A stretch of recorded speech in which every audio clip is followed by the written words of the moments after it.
Good evening. Welcome to the February 13th meeting of the Jefferson County Board of Education. February is Black History Month, where we honor and acknowledge the accomplishments of Black Americans. Mary McLeod Bethune, who is the founder of Bethune-Cookman University in Daytona, Florida, said this about education. She said, "Education is the great American adventure, the world's most colossal democratic experience." We will now observe our traditional moment of silence.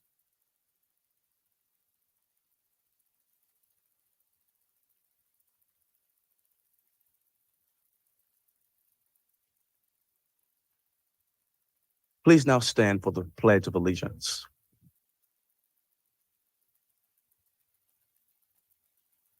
I pledge allegiance to the flag of the United States of America and to the republic for which it stands, one nation, under God, indivisible, with liberty and justice for all.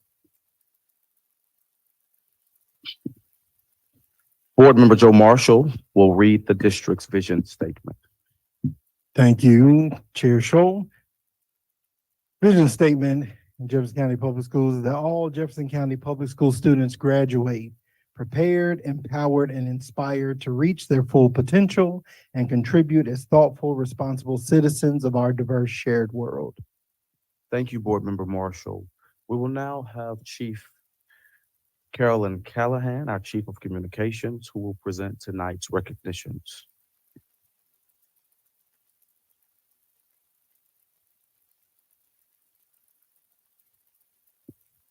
Good evening. Thank you for having me. We all know great things happen every day inside of every JCPS school. Our recognitions are a chance to honor some of those students and staff for the great work that they're doing. First tonight, the Society of Health and Physical Educators, SHAPE America, recently named DuPont Manual High School teacher Kara Young one of its 2024 Health Education District Teachers of the Year.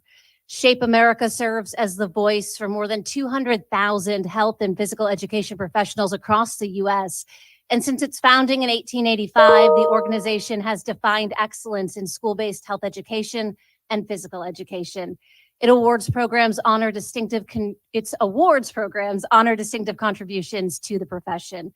Young was also named the 2022-23 Kentucky Health Teacher of the Year by Kentucky SHAPE, the state affiliate of SHAPE America. Please join me in congratulating SHAPE America's recently named Teacher of the Year, Kara Young from DuPont Manual.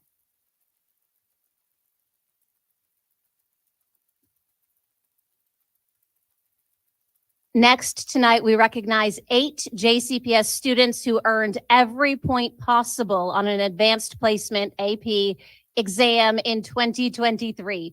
We have some of the group here tonight, but I will name everyone so they get their recognition. Jada Washington from Ballard High School was one of 27 students in the world to earn a perfect score in seminar. Shaylin Combs of Louisville Male High School and Daniela Martinez of DuPont Manual were 2 of 337 students in the world to earn a perfect score in 2D art and design. Ava Jackson of Ballard High School was one of 52 students in the world to earn a perfect score in 3D art and design. Angeline Ermis from Atherton, Geraldine Del Rosario from DuPont Manual, and Catherine Peebles from Ballard High School are 3 of 308 students in the world to earn a perfect score in drawing. And Aaron McDonald from Eastern High School is one of 22 students in the world to earn a perfect score in English language and composition. Please join me in congratulating these students for their incredible work.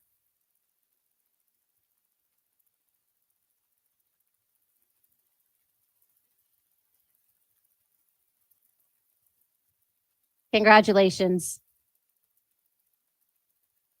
And finally tonight, we are recognizing 5 Central High School students. When 2 students knocked heads while running in Central High School's gym, one of the students' teeth went through the other student's forehead and it cut the artery of that student. Well, 5 students, including 3 in Central's Health Services program, knew exactly what to do, and they jumped into action quickly, putting pressure on that gash, running to get a first aid kit, and help from an adult and calling 911. It is just another example of JCPS students applying what they learn in class to real life situations and emergencies and helping their fellow students. So thank you to Kenyelle Bailey, Sinai Greer, Jesus Lopez, Ashton Tunstall, and Amontez Wolfork for their quick action, their skill, their compassion, and to the staff at Central High School for teaching them these skills. Thank you so much.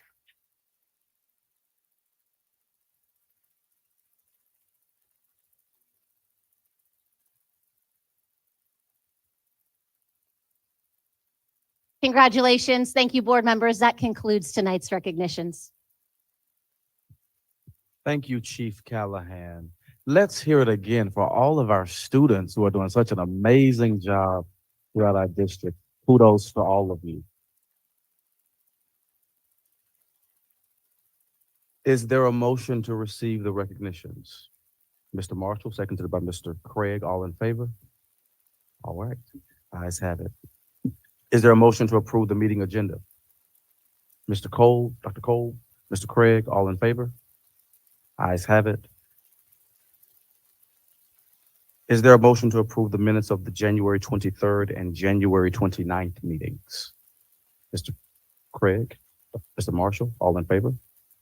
Ayes have it. I'd like to now present to you our superintendent, Dr. Marty Polio, with his superintendent's report. Thank you, Chair and board members. I bring you the superintendent report for February 13th, 2024.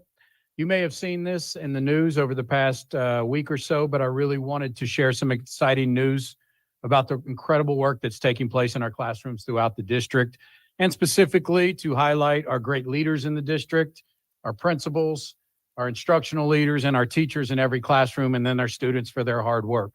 We all know what an impact the pandemic had on our students, and we have long been told about how kids have fallen behind. But I am proud to say that a new study from researchers at Harvard and Stanford found that JCPS students' recovery from the pandemic exceeds the state average in Kentucky and is among the best in the nation's largest school districts. We at the time did not know this research was being released last week, but the Council of the Great City Schools told us about it because we were one of the districts highlighted. And the executive director, Ray Hart, even flew in to congratulate us. This is called the Education Recovery Scorecard, which specifically looked at districts across the country, how they are recovering from the pandemic. Using a variety of test scores, 2023, the study found 25 of the nation's largest districts who were members of the Council of the Great City Schools, including JCPS, are among the fastest recovering districts in their state. And when it comes to JCPS, the researchers from Harvard and Stanford specifically found reading and math recovery in JCPS was higher than the Kentucky average. Reading recovery was among the best of the nation's large school districts. Black students nearly fully recovered from reading losses during the pandemic, and Black students had almost a half a grade level equivalent improvement in reading, and Hispanic students had a third of a grade level equivalent improvement in math. And I want to say those are extremely impressive numbers when you look at significance in research. When you talk about above one grade, actually a half a grade exceeding above one grade in school. Once again, I say we know what the COVID pandemic cost us, but data shows that between 2019 and 2022, because of COVID, achievement fell by 3/4 of a grade equivalent in math and a half a grade in reading. But since 2022, JCPS students showed about a third of a grade level increase in reading and close to a quarter in math. Researchers noted in their report that a third of a grade level increase in achievement is huge, and that's a quote, huge in a typical year.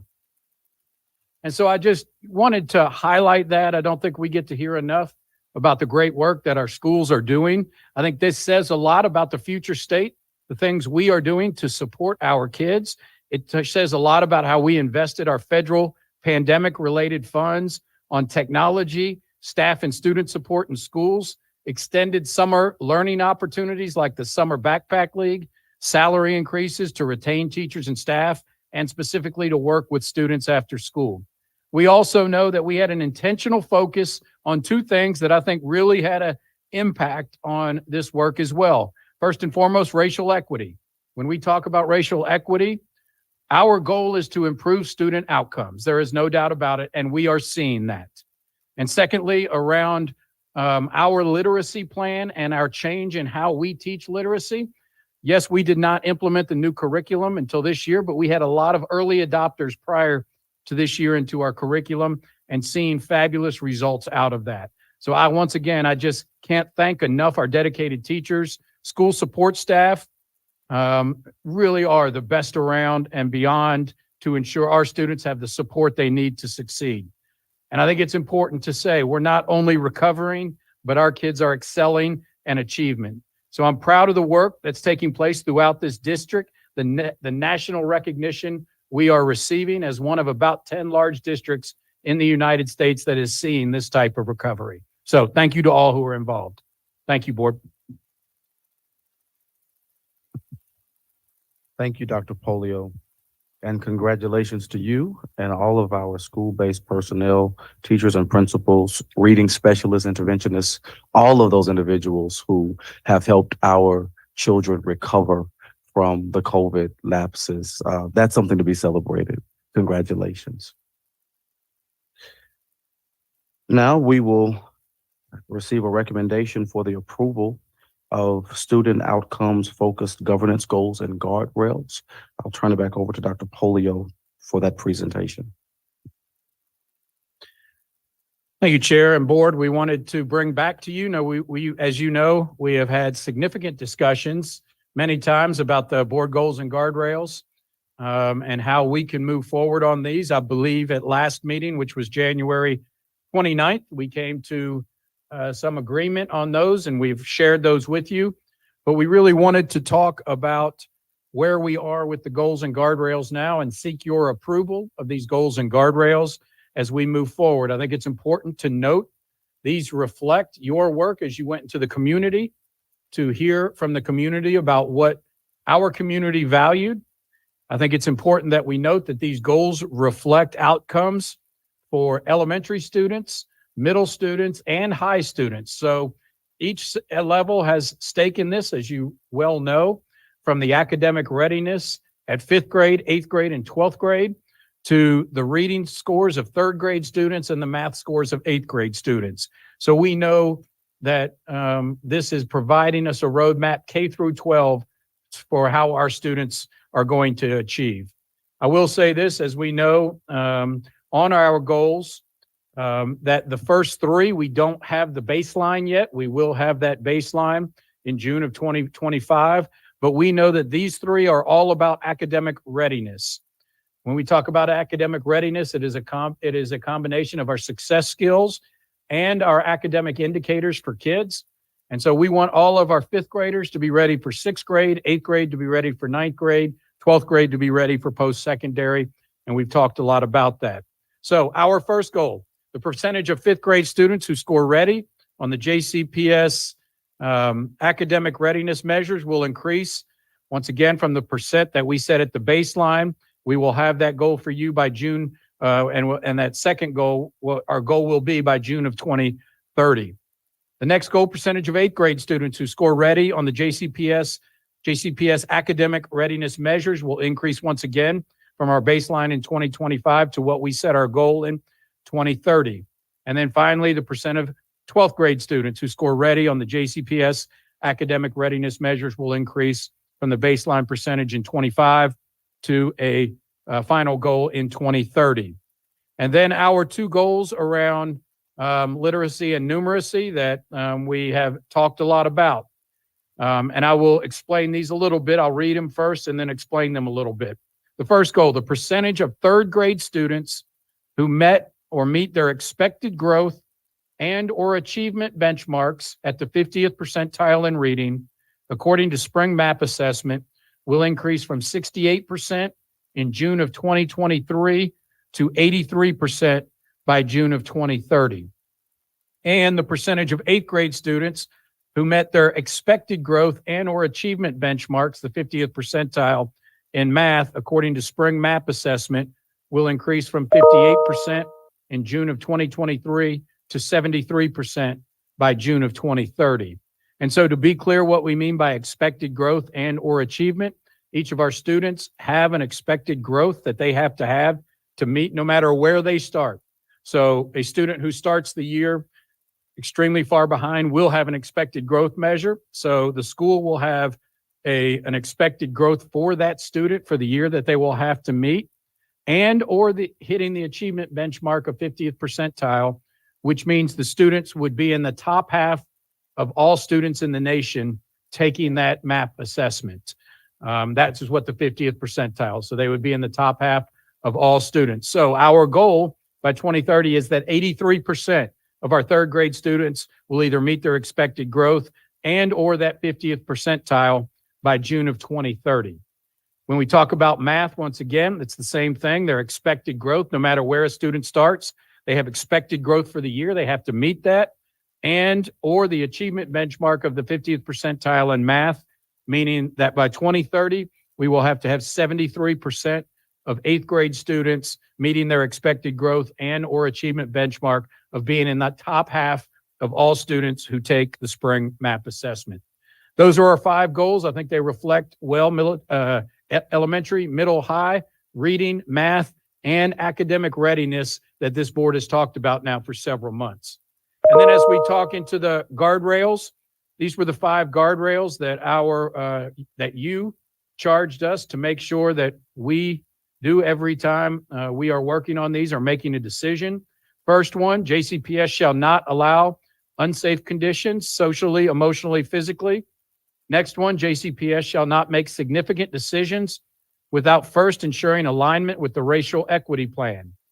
Next guardrail, JCPS shall not make significant decisions without collaborating with impacted stakeholders. Fourth, JCPS shall not allow inequitable resource allocation for ECE students and or ML students. And finally, JCPS shall not utilize more than the minimum number of district mandated assessments to monitor student outcomes. So I believe we have found a way to capture what we agreed on at our last meeting. At least I hope we did. The next step upon your approval will for us to have interim goals and interim guardrails that we will be presenting to you along the way that we'll be working on, but they will all be based on measuring short-term each of these long-term goals and guardrails so that you can monitor progress and hold management accountable for meeting these goals and also using these guardrails. So that is our presentation. Happy to take any questions and would seek your approval tonight. So this presentation is the outcome of our January 29th meeting, where we discussed at length as a board these goals and guardrails. Are there any outstanding questions? Dr. Cole. Just a comment. I would just encourage us to, as we, hopefully approve these and then continue to communicate about them, to be much more explicit and put it more in layperson's terminology so we can go out to the community, and explain things in pretty understandable terms, free of jargon, because it's crucial that we're able to do just that, to communicate them. And what they mean, what the academic readiness measure means, how it's being measured, all those sorts of things are, I think, super, super important. But the goals, I think we've gotten to a good spot. So thanks. And I think when we have the interim goals on all of these, you will see a lot of clarity coming to that with the interim as well. Mr. Marshall. Thank you, Chair. Dr. Polio, a quick question. We had our meeting to talk through these before the Harvard study came out, and we were able to see just how well our students are progressing.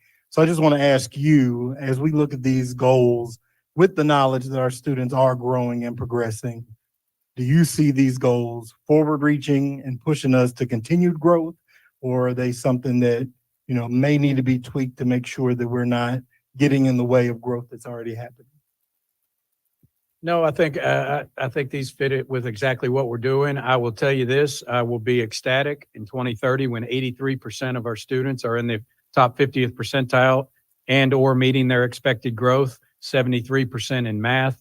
We do that, we will see incredible gains when it comes to, any indicator that you are looking at with how we're doing. I believe we're well on the way to that as well. So I was happy to see that. I think that's just scratching the surface. We have the plan in place, but I think these are good stretch goals for us. Okay, and I appreciate that, and I will second what Dr. Colbus said, particularly around 12th grade readiness.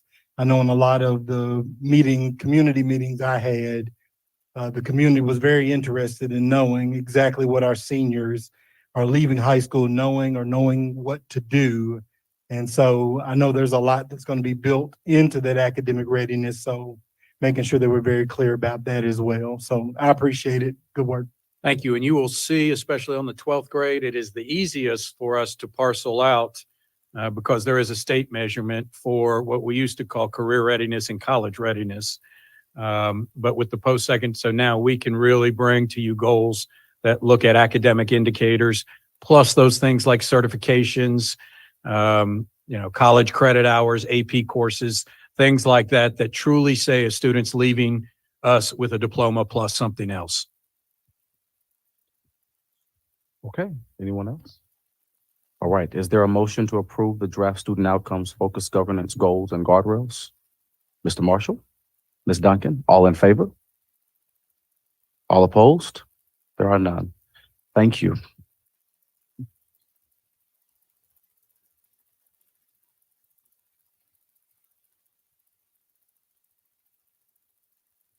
There are persons requesting to address the board.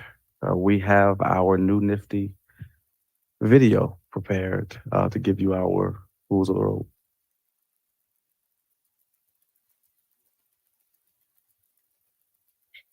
In accordance with Board Policy 01.421, the board expects that persons who have signed up to address the board will limit their remarks to the subject that they listed at the time they signed up, that their presentation will not include any defamatory or abusive remarks about the subject, and that they will present their remarks in a manner that is consistent with the orderly conduct of the meeting.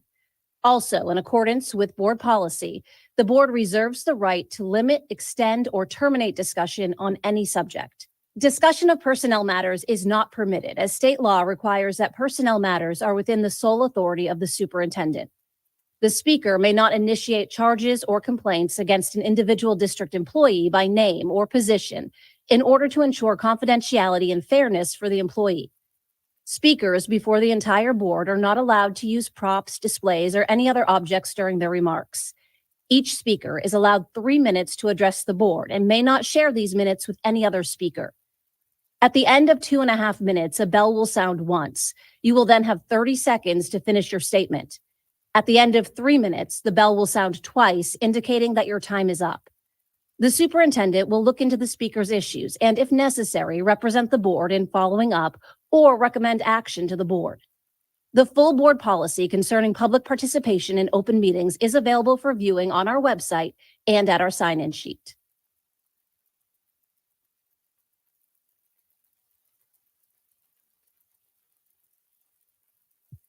All right, thank you. We have 4 students who have requested to speak. None of the speakers who have signed up tonight are speaking on agenda items, but we're going to permit our students to speak at this point because we know you have homework to do and other things to get into, and then we'll continue with our business meeting and allow the other speakers to speak at the end of the meeting. Gregory Collins.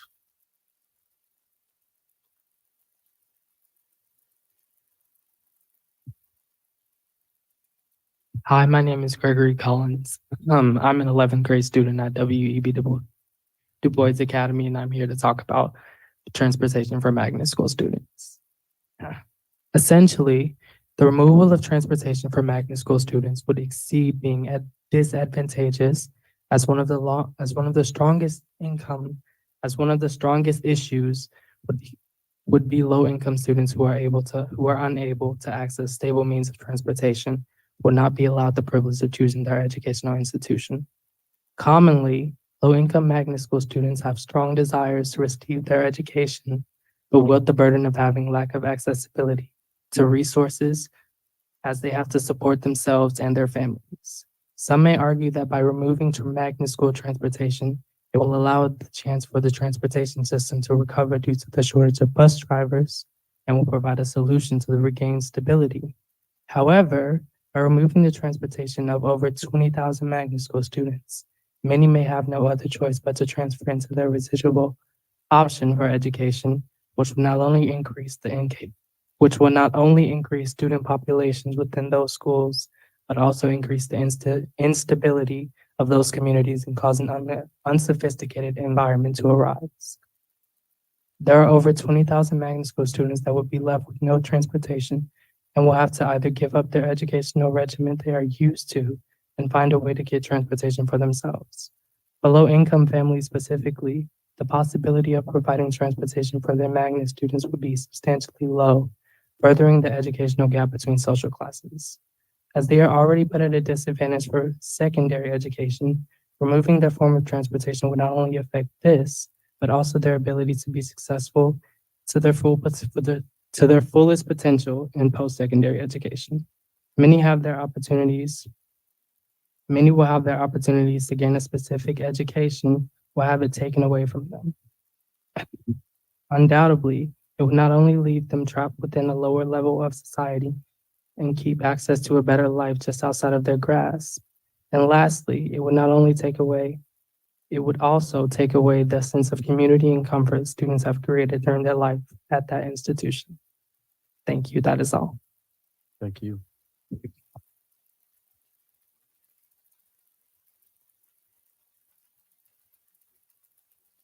Josiah Burton.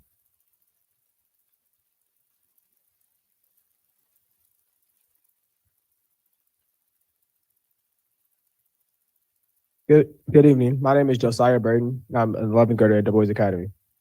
I've come here today in hopes to persuade you not to regress JCPS by 50 years because eliminating busing for magnet and alternative schools would do just that. In JCPS, diversity is one of its biggest qualities. I go to school with Black people, white people, rich people, and poor people, and always have. And your proposal threatens all of that. If you decide to cut busing for magnet schools, it will resegregate the entire district. You may be thinking, how in the world would that happen? I'm going to tell you why. A percentage of magnet and alternative schools are low-income students who reside in low-income neighborhoods.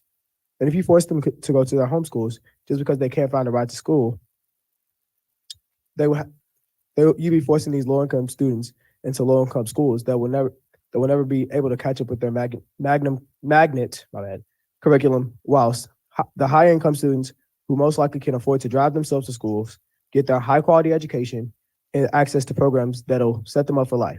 So I beg you not to go through with this for the sake of thousands of futures that hang in the balance of one decision. Thank you.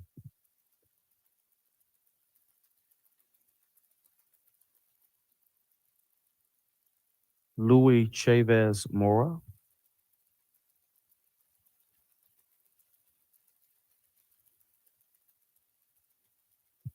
Good evening, board. My name is Luis Chavez Mora.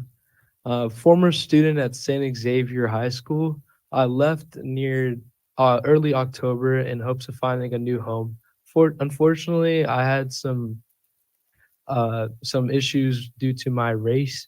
And so from there, I didn't feel comfortable and I wanted to find a new home. While searching for many schools, I landed on WEB Du Bois. This school provided a sense of home. Although I didn't know if this is where I wanted to reside, I came in with a counselor and he showed me the ropes. I love the school and I had many choices, but I decided to go to WEB Du Bois. I personally live 20 minutes from the school, so I do use the transportation, and so do many others. And I know that there are simple decisions that can be made, but for us, it's really a big change. I'm not here to just talk about myself, but just also advocate for my friends.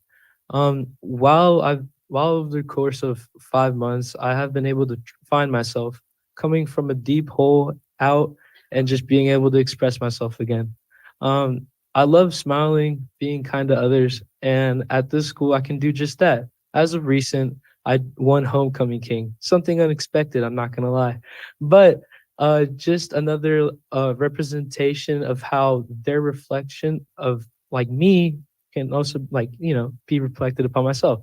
So I just hope that you guys can reconsider everything, not go forward just out of spite. And thank you everyone for doing such a great, such a great job. I know y'all are doing your best. And of course, as a student, I am doing my best as well. Thank you. Have an amazing night, y'all, and just take care. God bless.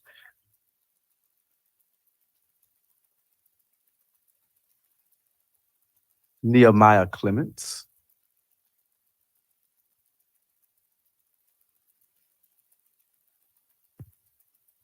Good evening. Can everyone hear me? Good evening. My name is Nehemiah Clements, and I attend W.B. Du Bois High School. The reason I'm speaking today is my concerns about JCPS suggesting not providing transportation for magnet and traditional schools next year. The biggest problem would be diversity and magnet schools being torn apart. Diversity is one of the most revolutionary things that have affected learning. My personal experience being a student attending a magnet school has shaped me for the things my personal homeschool wouldn't have been able to prepare me for. It's given me an understanding that no matter your gender, ethnicity, socioeconomic status, sexual orientation, race, religion, etc., we are capable of learning from and teaching one another. There are many things to learn every day that a non-diverse environment cannot provide students. I have many friends and acquaintances that have attended public, private, and magnet schools. The main claim I've heard coming from transfers out of private to a magnet is that they've never felt a sense of belonging, as you all heard from my previous, yep. So, as much as those who attend a magnet school. Other conversations I've had were with students who transfer out of magnet schools expressing how they miss attending their magnets and regret leaving because of the lack of acceptance, brotherhood, sisterhood, sense of belonging, and self-expression such as the freedom of wearing your hair in its natural state, one's sexuality, even vernacular. Next year, I will be in the 12th grade, and the thought of having to go to my home school because I may not have transportation to the school I've been attending since the 6th grade makes me anxious and slightly grieves me. As decision makers and pillars of our community, please use your influence to advocate for transportation for all students in Jefferson County. We may not have the power to change legislation, but I hope that the voice of the youth in our community truly makes a difference. Thank you. Have a good night.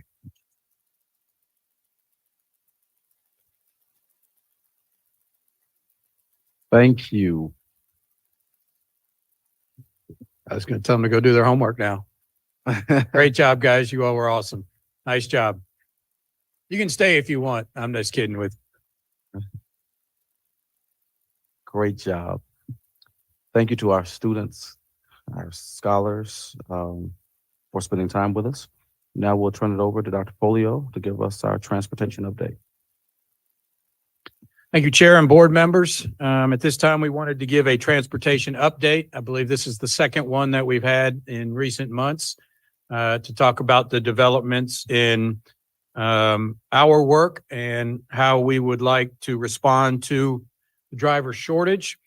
First off, I have to say this, and I know Rob's going to do this. I think, Rob, your whole team's in that front row. Is that correct? Yes. So I would like to recognize the transportation team. I know it's been a long year and I can't imagine how many long days you guys have put in, but you've worked tirelessly to make sure that every kid gets to school, gets home.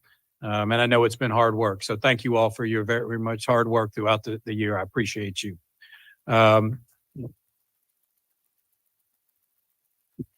Also, I wanted to say, obviously, we're working hard on both sides of the one side of the coin, which is getting more drivers. The other side of the coin is how many routes we have. Our goal tonight is not to make any recommendations to you. We are not here to say we're making any recommendation. We would still say it's probably going to be 4 or 5 weeks from now until we bring you an official recommendation for your vote. This is a part of the process, and we will continue to have conversations with you about how we move forward. One thing we do want to do today is to make sure that we give you once again the picture of reality of what's happening. We want it to be that you see times, you see numbers, you see drivers and routes. We also know that all 3 of the options we present tonight will have unintended consequences, good and bad things to it. There is no doubt about it. What we want you to know is to be fully aware of what those pros and cons are of each one of them, and know that once again, we are working on about 55% of the drivers we had 10 years ago. And it is not something that we cannot continue the same way, which one of the options is to continue the same way and expect students to get to school on time and get home on time. And so we just have to know going into this. I said in an interview before, being more candid last year coming into this, if we had kept the same number of bus drivers, we would be where we need to be now. But unfortunately, we have not done that from last year. We are also recruiting extremely hard, which you will hear about that today, the extreme hard work of really HR and communications and operations all together to really try to get as many as we possibly can. So that's the point of our conversation this evening. I will turn it over to Dr. Folk. He will start this and walk us through our transportation presentation. Good evening, Board of Education. Before we begin, I'd like to recognize a couple people who have been working on this solution tirelessly since the beginning of the school year, especially over the last couple of months. Marcus Dobbs, our Executive Administrator over Transportation, Robert Newton and Ken Stites, Transportation Specialist, Mark Wilkins and Austin Lands, GIS Specialist, Brent West, who is currently not with us tonight, but has been instrumental in bringing the outline that we're going to bring you tonight. Matt Anderson, our Assistant Superintendent of Culture and Climate, who has been tackling our work with the compounds. And we have some of our compound coordinators with you here tonight, Joe Bell and Jana Martin, and our EA over Operations, Tyler Sharon. I just want to recognize the amount of hard work that they have put into this. This is a very complex issue with very, very many variables. And what we're going to bring to you tonight really is we want to start with the goal. The goal is that we need to be in a position that our daily routes do not exceed our daily drivers available. If we are in a situation where our daily routes exceed our daily drivers available, then this is what causes delays to and from school, which is why we are seeing the delays this year. Currently, we begin every day on average 59 drivers less than the routes that we have currently routed in the system. Our current clear time is an average of 7:03 p.m. That means the last bus is dropped off with a goal of 6:30, given our current driver shortage. Our goal for the 24-25 year would be a 6 p.m. clear time. By 6:36, we usually are down to 1 to 5 buses left to clear in compounds. This issue has grown steadily since 2013-14, was exacerbated by COVID, and has come to a head as we are part of a national driver shortage that we are seeing with every single large urban district and small and rural districts that we speak to. Where we stand right now is 556 drivers with 563 routes. 52 drivers are absent daily. That's our average as of the end of January, which gives us 504 available drivers daily to drive routes. This puts us down 59 routes uncovered daily. For 2024, our projection based off of previous year's attrition is that we will start the year on July 1st with 526 drivers. If we figure in an average daily absence of 52, this will give us 474 drivers that will be available on a daily basis. The goal is then we would want to have 474 or less routes so that we are on the right side of that math problem. The problem is our daily routes exceed our daily drivers available. This causes our delays. To solve this problem, we really have two solutions. The first one is recruit and retain more drivers. The second one is change our service delivery model to an understanding that daily routes cannot exceed daily available drivers. For the first solution to the problem, recruiting and retaining more drivers, will give you an idea of what we've been doing, where we stand both locally, nationally, in the public and the private sector. And none of that recruitment and retention effort stops. That continues on. That's not something that we say, well, we're going to stop recruiting drivers today. But we have to be realistic about what our trend data tells us and what it has told us since 2013. Our driver compensation right now stands on average at about $55,200 a year. Our higher end pay is well over $100,000. We are ranked in the top of the nation scholastically in terms of bus driver compensation. Starting drivers start around $23 an hour. They can make up to $36 an hour with our various incentives that we have put in place over the last couple of years. We have 190 drivers that have been with us more than 13 years. They can earn up to $44 an hour with incentives, and we have 7 bus drivers that have earned more than $75,000 last year We will well exceed that this year. In comparison to other districts, both locally and nationally, you can see, and you've seen this in your one-on-one meetings with operations, where we stand. There's relatively no districts that can touch us in terms of bus driver compensation. When I meet with other COOs of other districts, large urban districts, small districts, rural districts, suburban districts, they are disheartened because they find out what we pay and we have the same issues that they do, because that is their next step. Often we are asked, well, where do you compare to the private sector? This is perhaps the only job in JCPS that we pay more than the comparable private sector. If you look at the chart up there, just locally in Louisville, CDL-Bs, we do not pay more than UPS CDL-A, which is the over-the-road trucker. But when you look at the package delivery driver, we do. When we compare ourselves to other transportation industries in the city of Louisville, our pay is better. Our driver attrition for this year, I'm sorry that didn't paginate correctly up there. We have 102 total separations from drivers.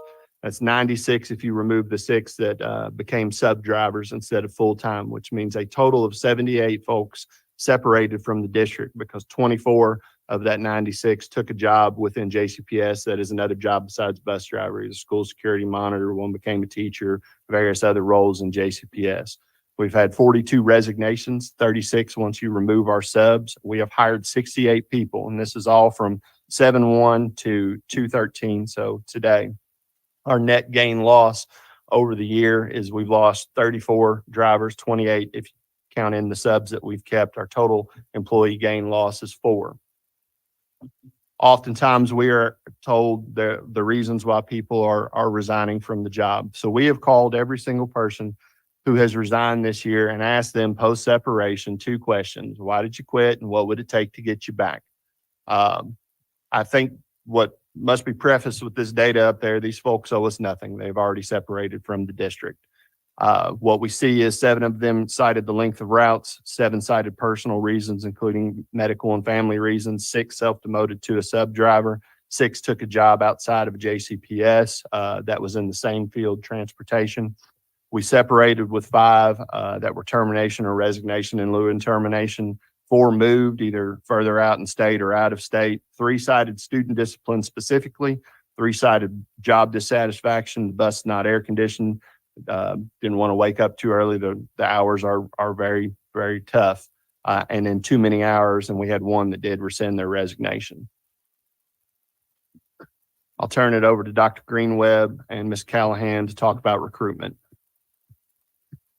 So as Dr. Fulks said, our recruitment never stops. We have just our standard recruitment process. We're recruiting throughout the city. We actually do have some staff members who are able to attract folks from out of state as well. So we never stop. What you see in front of you is just a list of kind of the cadence of recruitment that has taken place.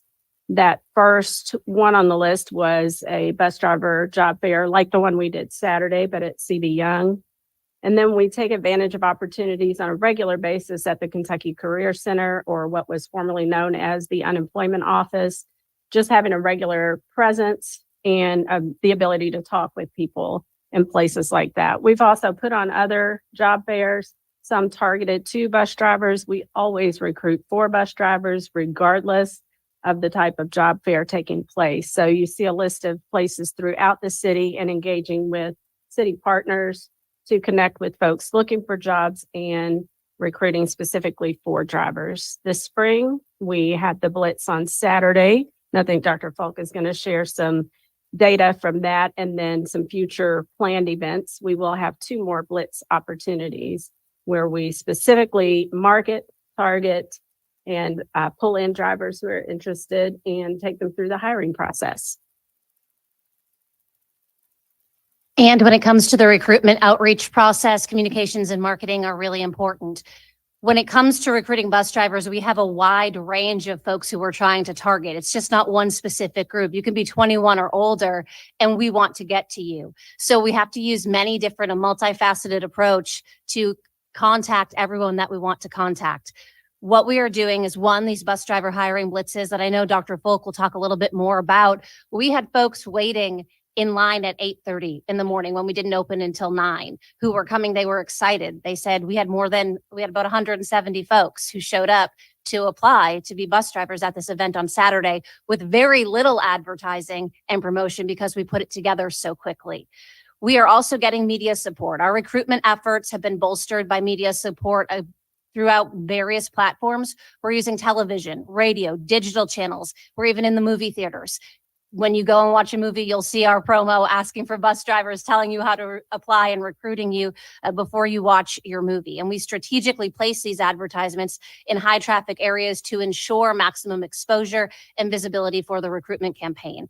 We're also working on strategic targeted digital pushes through data-driven digital marketing campaigns. We are able to reach so many people this way, and we can target specific demographics. We can target folks who we know work at Ford or work at UPS or work in areas where we know that their skill set matches what we are looking for. So we can send them a very targeted approach that generates leads from individuals who are going to be likely to want to join our team. We have updated our website. We now have jcpsbusdriver.com. It's an easy way to remember, so we don't have to tell people. Go to jefferson.kyschools.us/busdriver and try to find it on the website. jcpsbusdriver.com. You can go there. You can learn about the benefits that are available to you. There's a link to apply for the job. You can learn more about what it takes to be a bus driver and why bus drivers love being bus drivers. In the very near future, you are going to see JCPS bus drivers. Yes, our real bus drivers. Their faces are going to be on TARC buses, and they're going to be recruiting drivers throughout the city. That's a year-long advertising campaign that we're working with TARC on, encouraging folks to apply to be JCPS bus drivers. We'll also see billboards popping up, more advertisements on TV, throughout radio, mailers being delivered to homes, and we're being very strategic about where we are sending all of that information. We're also going to be doing more strategic work with our community partners, asking them. They have a lot of contact with our families and with other people who want to support our students and do what's best for kids. So they're going to be handing out information for us as well. So this approach to bus driver recruitment, it incorporates a blend of traditional advertising and innovative strategies to effectively communicate our opportunities. And we are already seeing that success working in the turnout that we are having. The event that we held this Saturday had 172 folks sign in, 97 submitted an application, 79 were fingerprinted or made appointments to be fingerprinted, 90 new hire packets were completed, and 4 were ready to hire. That's positive. Does not solve the problem. And I want to make that clear. We have to continue to do this and continue to do this well. As we move into more of the metrics, one thing that I do want to be crystal clear about is it has been asked, start times. Our current system, if we were on 2 start times, would require 800 to 825 drivers. As a reminder, we have 555 drivers. In 24-25, depending on which option we may decide to go with, we would need between 700 and 825 drivers to facilitate 2 start times. 2 start times is not an option with our current number of drivers. Preparations that we're making for 24-25, we are currently advertising the routing team that the board approved in January and compound support staff. I'm pleased to report to you that 3 of the 6 positions on the routing team we have made offers on or will be making offers on in the next 2 to 3 days. So we will have half that team in place ahead of schedule. We will be recommending the pause period near to the end of the summer, where we would pause most general routing in the district so that our drivers have ample time to be able to practice their routes set in stone. This is a practice that is common in most large districts throughout the nation. Bus Finder, as we have discussed before, that tool will be utilized more internally, less than at the school level, and take that burden from schools so that our routing team plans the stops, assures they're the safe stops within the state criteria, and then make sure that all the students have stops. Our bus referral and discipline support, the changes we have made there this year, that will continue with the Office of Culture and Climate next year, and we'll continue to fine tune that. We have no desire to change our compensation or recruitment strategies. We'll continue to do the things that we're doing to get folks in. All of our buses currently right now, through the various contracts and partners that we worked with, are getting turn-by-turn navigation, improved cameras, and GPS. That will be on our entire fleet for 24-25. Obviously, what we're talking about now is service delivery change. We will give you a couple of options for that. And then we are at the midst of our transportation RFP and RFI, and we are awaiting the assessment results from the first round of the prismatic assessment on transportation. Preparing for 24-25, the target is we need 474 routes if we start with 526 drivers. At various times over the last couple of months, we brought updates to you with things that we are exploring. Among these things, to get to the target of 474 routes, the first one is to eliminate all magnet and traditional transportation and bus reside students, A5, McKinney-Vento, and special education students as called for in their IEP. This will get us into an estimated route range based off of the modeling by our GIS team and our transportation folks over the past couple of months to around 468 to 478 routes. If we were to eliminate all magnet traditional transportation but allow in-network transportation, that would get us to about 493 to 503. If we were to only transport free and reduced lunch magnet students, that impact would not be very significant and would put us at 533 to 543 routes, as well as maybe very problematic in terms of the identification of students. We have investigated hubs, 5 hubs, and we will go in depth with this as we go into the presentation. But at a top level view, 5 hubs would get us to 528 to 538 with a host of other issues that are unresolved. 3 hubs gets us to about 508 to 518 with a host of other issues that are unresolved. We have discussed in the past about eliminating grandfathering from the prior student assignment plan. We've found that that will not have a very large impact overall in terms of cutting routes. It's not feasible, and that would go against the decision the board made to continue that as part of the student assignment plan. We had discussed briefly a lottery option for magnet and traditional. There's a host of reasons that we've uncovered that will not cut the routes we need, nor will it necessarily work. So the various options and models we bring you tonight. I'll direct you to this chart where we stand today with 563 routes with 555 drivers. That means 503 daily available drivers. If we were to be on time this year, it would require 60 additional drivers. Our clear time in this scenario today is 7:04. If we were to look at option 1, busing reside students, A5, McKinney-Vento, special education students as called for in their IEP, that would put us at the right side of drivers versus routes available. Drivers available versus routes, which would be a clear time of 6 o'clock. 5 hub option would put us around 52 to 62 drivers less off projection for next year at 526, which would put us in a very similar scenario that we're in right now, which would be a clear time of approximately 7 o'clock. A 3 hub option would shave about 15 minutes off that. If we do nothing, we will project that our clear times will be somewhere between 7:30 and 7:45, as we will be down roughly 90 drivers off projection. Option 1, reside only. We would provide transportation only to reside, McKinney-Vento, A5 special education students within their IEP. There are several opportunities and challenges that this option would give the board. Opportunities include, this is the only option that we have found that places us in a position that our routes are less than our daily available drivers. It's the only option we've ascertained that will facilitate on-time service with fewer routes, and this minimizes lost instructional time across the district. The challenges, this is our best estimate, and we do not have a way to estimate the number of magnet and traditional students who will return to resides. We can model various percentages, we can model various scenarios, but at the end of the day, we cannot predict that. This will require rebalancing start times for schools, as we have the majority of magnet schools currently in the 7:40 start time.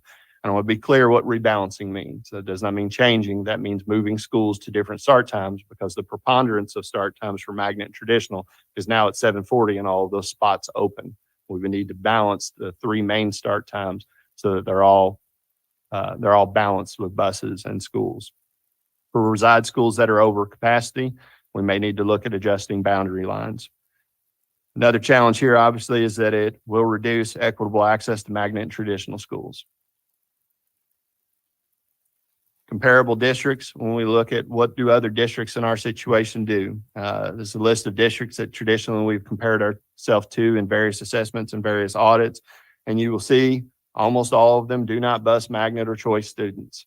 The exceptions on this list of all county and Clark County, Nevada, bus magnet and choice within their resides because that's the way their district is structured. In Clark County, Nevada, they will have various types of magnet schools all throughout the city. That is not necessarily the arrangement we have in Jefferson County. Second option is a hub model. We have been asked to investigate this, and essentially what that would be is hub locations for parents to drop off pickup students for direct run and magnet traditional busing. We've modeled between 3 and 5 and 10 hub locations. A couple of things to keep in mind with this model. In this model, we estimate between 1,800 and 3,400 eligible students per site. That's 1,800 to 3,400 cars per site. In this model, there's a host of unresolved challenges, and it does not reduce our routes to the point where we have more available drivers than routes. There are some opportunities with a hub model if located on JCPS sites. We own the space. We determine its use. We already have staff on school for potential supervision. Current campus safety plans for things like inclement weather, heightened security can be put into place, and it will reduce inequitable access to magnet and traditional schools. The challenges: each hub will have approximately 1,800 to 3,400 students eligible and will significantly impact traffic flow in and around these already busy sites if they're on a JCPS property. And finding geographic locations to accommodate this volume is challenging. We do not currently have sites at hand to facilitate this volume of car riders on a daily basis, twice, both morning and afternoon. This adds additional strain to tax staff, campuses, plus contract issues for extended work hours and the responsibility for supervision, safety, and security. The hours of operation of these would have to occur over top of when the homeschool was in session, regardless of what start time was utilized. And there is the potential to be late without significant driver increase, which will result in lost instructional minutes. So naturally, the next question is, well, what if we located them off JCPS sites? There are some opportunities here. This would allow access to various parts of the city outside of JCPS campuses. This wouldn't impact any specific JCPS campus while school's in session. Potentially, we could find some sites that are more centrally located to be used by parents and guardians, and it will reduce inequitable access to magnet traditional schools. There are some significant challenges with this. Each hub will have approximately 1,800 to 3,400 car riders that will be eligible to drop students off there and will impact traffic around whatever those sites are. Finding a geographic location to accommodate this volume is challenging because this will require partnership with something in the private or maybe the public sector that can accommodate that level of traffic. There's the potential that if we did enter a partnership, the partnership with a private entity could opt out the next month or next year, leaving us in a very unadvantageous position. Contract lease MOA would need to be developed and agreed to very quickly. We would need to figure out the additional supervision and security that would have to commute to those sites twice daily. And there is the potential to be late without significant driver increase, which will result in lost instructional minutes. In summary, hubs, these are locations that will need to accommodate 1,800 to 3,400 eligible students, and they will be challenging to find. More hubs do not equal fewer buses. More hubs will increase the number of routes daily, which will reduce the level of savings. The reason for this is we may not be going into the neighborhood for direct runs, but we will still be going to multiple hub sites. Supervision, inclement weather, and traffic patterns are all major challenges of hubs. The model with the most savings places us in an estimated route range of 508 to 518 with projected drivers available of 474. This will result in a 645 clear time, which will result in continued similar loss of instructional minutes. Our third option is do nothing and take no action, and we continue with our current system without modification. The opportunities that doing this presents is we will continue providing transportation for all groups as we currently do now. The challenges and issues with this are clear times will be in excess of 7:30 on average, and lost instructional time will be increased. We will continue to arrive late and leave late, and the current system will be significantly slower with less projected drivers. I'll reference back to the model table so that you can reference the various numbers and where we predict what clear times will be based off the various options.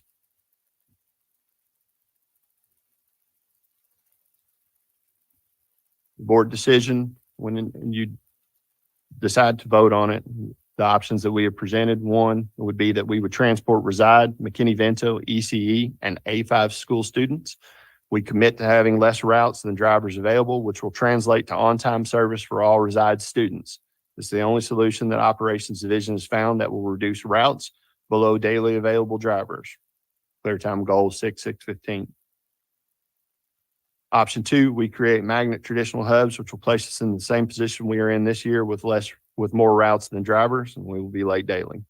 Our clear time will be similar to this year, 6:45 to 7. Option three, we do nothing, which will place us in a worse position, less drivers grandfathering routes than we are this year. We will have more routes than drivers. We will be late daily in excess of our lateness this year. Our clear time will be approximately 7:15 to 7:30. The numbers that I have presented to you and the models that I have presented to you is the best work that this team and our group can put together. And I want to be clear that we are conservative in our estimates. And we have based this solely off of the data that we have worked with and the data that we have created within the department, and we have analyzed trends since 2013. Thank you.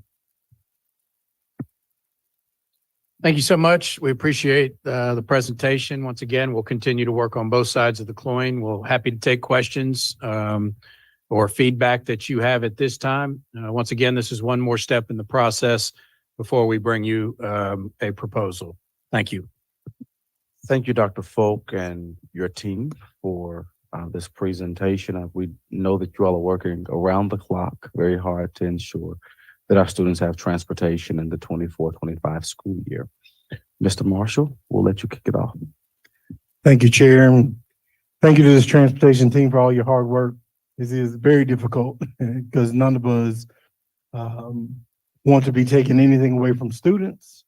But, you know, we are looking forward to how we can best deliver students to their schools on time and safely. I really have one question. Have we discussed, I know House Bill 447 would allow us to utilize district-owned vehicles to transport students. Have we discussed that and what impact that might have and what opportunities that might present? Sure. So there is positive impact if that bill becomes law. There's a couple things that need to be well understood about that, though. While we do have a decent sized white fleet currently, many of that white fleet is earmarked specifically for McKinney-Vento students or special education students. We have on order many other white fleet for general education. However, nationally, we are between 18 to 36 months out on the production of the passenger vans that we would be able to buy. Every other district has the same inkling and desire to buy more white fleet as we do. Okay. And what's like the current timeline from interview application to keys in hand? What's that timeline look like? So one of the things that I do like to remind folks about when we hire a bus driver is this is a pretty complex hire. You know, there's the interview, there's background check, of course, all of the normal things, but there's also the drug screen. There is where the DOT card, being able to go through class, having to have the physical. So there are multiple steps. This takes anywhere 3 to 4 weeks. And our training staff is excellent. They have a high pass rate. They do a good job with our folks, but there are a lot of touchstones in the point to hire a bus driver. Okay. Mr. And I Mark, appreciate it. Yeah, If I could add on your first question, like at our hiring blitz this weekend, we had a large number of limited English speaking people who wanted to apply. Unfortunately, the CDL test is only in English by law. There is no opportunity for it not to be in English. So we are working with those folks as well. But being a van driver is a possibility of we can shift them into that area because they do not have to have a CDL because it's 12 or less. But, you know, we had a number of translators that at the event this past week that were really meeting folks and helping them out, but that continues to be a concern. Okay. Yeah, I appreciate that. That's all the questions I have. Thank you, Mr. Marshall. Ms. Duncan? Well, I've got quite a few, and if I run out of time, then you can come back to me on it. But you know, one of the things that I keep thinking about is, of course, we've had the numbers of drivers versus the number of routes, and I do remember that when we had 2 start times, we also had drivers who drove more than one route. So do we still have drivers who can drive more than one route? Yes, ma'am. I think that allows, I mean, I know first run, second run happened a lot in our previous plan. So I know they don't have to be exactly equal like that. Do we have an idea about how many students total are in our magnet and traditional schools that we are busing? How many are in there? Do we have that number? Approximately 16,000. 16,000. Well, I also know we have families that choose A5 schools. Not all the A5 schools are by choice like that, but we do have families that choose that. And I hope in whatever we decide, we can consider how we can reduce riders to our 8-5 schools too, because they draw kids from all over the county, and they also complicate our system. Oh, when we had 2 starts, we had 750 drivers. If we reduced from the number of kids being driven now by 16,000, let's say we reduce that by 16,000. I want to make one very important clarification there. We will not reduce the number of kids transported by 16,000 because very many of those will determine that their reside school is the school that they want to attend, and we are guaranteeing on-time transportation for reside students. So whoever decides to return to a reside school, they would be a bus rider. Let's see. If we do reach a point where we can reduce our riders till where we are about equal with our riders and our routes, is there another reason why we can't do 2 start times? Ms. Duncan, most of my time and energy and our team's time and energy has been spent on what we need to do to be able to get within drivers and routes, and we have spent very little focusing on start times this year. Of course, I was just talking about sheer numbers of if, we can do that. If they match up, is there a reason why we can't do that? And that's just my question on it. Coming to this next year, we've got to have some assurances for our staff and for our students and for our parents. So the rest of my questions have to do with those assurances. And one thing I've talked to lots of people to arrive at these questions, but I just want to know if we can give kind of yes or no answers on these. And if they need to be explained, you can do that too. But can schools be assured that we will have regular updates put into Infinite Campus so that our schools have bus stops, up-to-date bus stops to tell students? Yes. All right. Can we assure parents that every student who's in a resides area will have an opportunity to have a bus in that resides area? Yes.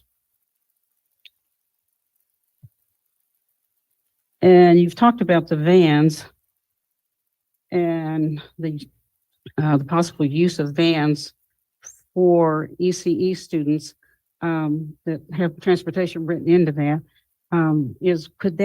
Could the use of vans be an option for ECE students who are suspended from regular transportation?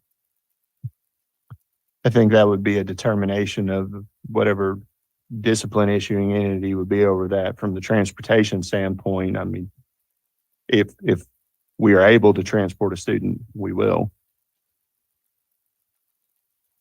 Well, you've mentioned grandfathering, and that is sort of off the table because it's not really going to have that big of an impact. So I won't ask that question about it. Can we consider using community centers as bus stops? We currently utilize most of the Boys and Girls Centers throughout the city, and we have other sites that we do as well. We continually to reevaluate where we locate our bus stops so that, of course, we can use community centers. And we have for a long time.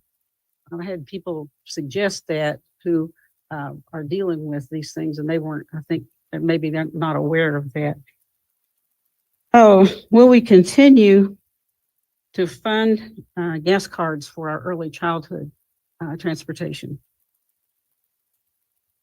I think that's we're gonna have to review the effectiveness of it. Our plan, yes, if we consider it to be effective at the conclusion that we would continue that. All right, Ms. Duncan, we're at 5 minutes. We're gonna start you over again, okay? All right. Okay. Do you want me to stop? No, we're gonna give you 5 more. Okay. All right. Will we continue to fund, and I wasn't aware that we did this, but I found this out the other day, gas cards for the McKinney-Vento students and our multilingual students who have come in and didn't have bus stops. Will we continue to fund those gas cards? I did not know Yes, Ms. Duncan. already.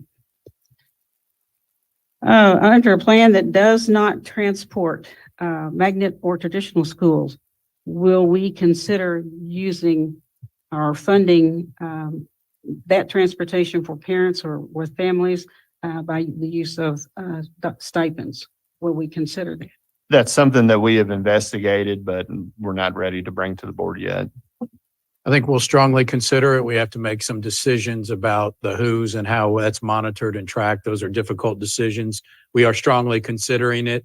But that's something we would bring to the board at a separate time other than, we'll bring an update to you, but at another meeting to approve after we approve the plan. All right. And then related to that, would we consider doing that for our A5 schools? They're not magnet schools, but would we consider doing that for them so that people could have that option if they want it and help us reduce our numbers? Would we consider that? That is something we can discuss and consider, yes. Good. Oh, will the district provide extra support for magnet and traditional schools when it comes to traffic flow issues? If we go that route, will we be ready to provide that support for schools because they will have traffic issues?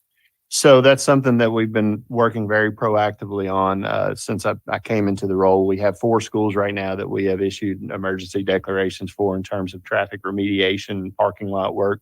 We are bringing a recommendation at the March board meeting as part of our organizational chart changes that we will have specifically a traffic person right now that is part of safety, but we would have someone on payroll that specifically works with traffic patterns and mitigation as part of the local planning committee that is working with the district's bonding. We have opened up more funding that could be looked at potential sources to remediate traffic patterns. And I'm going in front of Metro Council this Thursday to discuss Metro Council traffic in our existing schools and what some impacts and partnerships can be. Good, thank you. I'll ask one more and then stop and you can come back and we can finish this off later. Could shorter, more regionalized routes help us maybe reduce our start times so that we are not at 9 start times? If we do shorter, more regionalized routes, could we possibly go and consider fewer start times?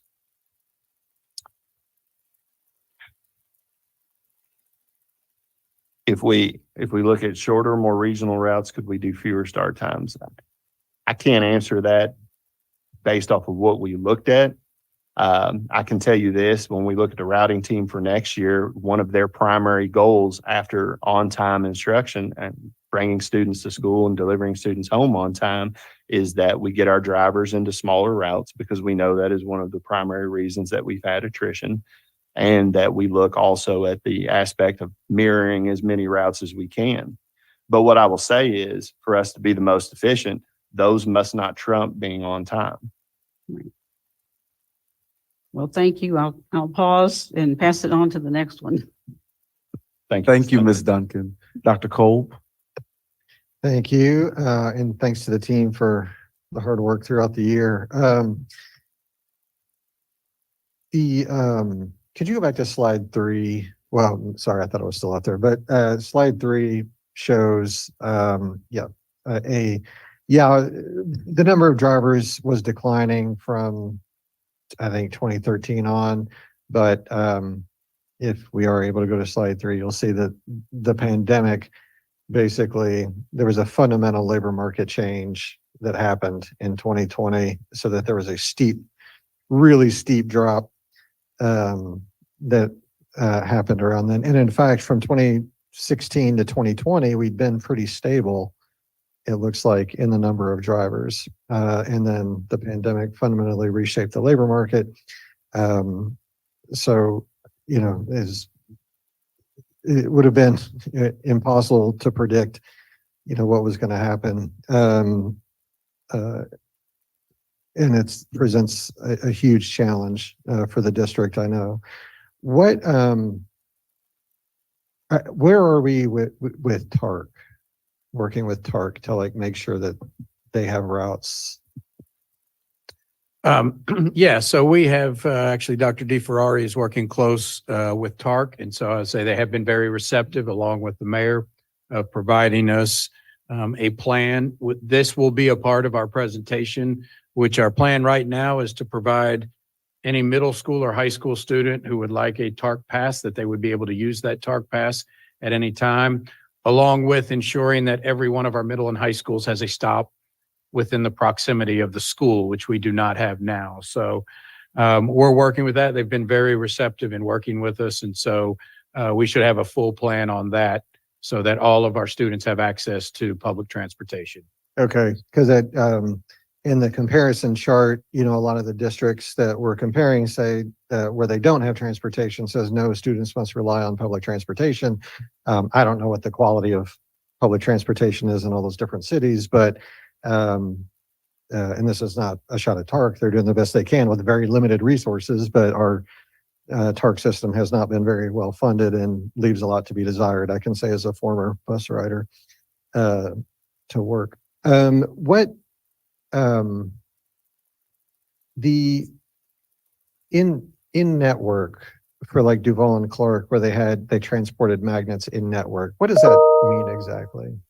So in Clark County, Nevada, the way that their school system is structured as a comparison to ours, I'll use manual as an example. They will have various forms of manual throughout the city. Oh, okay. So sort of like our traditional. Right, Okay. like a reside magnet program. Okay. Gotcha. And this, just to remind you, we are not the largest district in the world, that, like a lot of people, that Clark County has 400,000 students. So, I mean, you're talking at least 4x times bigger than we are. Yeah. And so they have the little better ability they have to mirror magnets around the city. Yeah. And somehow they transported only, my page is mixed up here, but a pretty small percentage of students, if I'm remembering correctly, or at least significantly small. And I don't know how they do that. But yeah, it's a pretty small percentage. So I wonder, I mean, maybe I think you just kind of spoke to this a little bit, but this is a much larger, beyond this decision. But, if we did focus maybe on a smaller number of different types of magnets and did have them, like that, if that could potentially alleviate, and maybe it might, I don't know, be a good practice for magnets in general. But like I said, that's a larger conversation. We've talked before about one of the real challenges with hiring is that break in the middle of the day for bus drivers. So every bus driver's schedule is different, of course, depending upon the routes they have and if they do extra, but in general, what is it that's challenging about that break in the middle of the day? How does that really present an inconvenience for bus drivers? In a traditional bus driver role, I mean, there would be a break between the morning run and the afternoon run. Many of our bus drivers now are running early childhood runs, which makes it a complete day with very little to no break. But when we look at a traditional bus driver role, that is one of the less attractive aspects of the job. Mm-hmm. Early morning, often late end with a break there in the middle. So they work how many hours? And then with the break, how many hours does that take up? Like if they worked 8 hours, would their total day last like 11 or 12 hours with the break in the middle? I mean, yes, it could. Okay. But we do now hire both, part-time drivers that would do a morning run or an afternoon drive. Always have sub drivers that will go in to different spots. Okay. I'll take my extra. And, oh,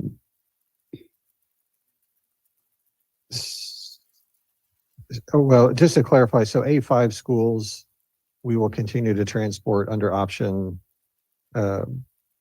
1, right? Yes, sir. So that, and that includes Du Bois and Grace James, they're A5, right? They're classified as A5 schools. Okay.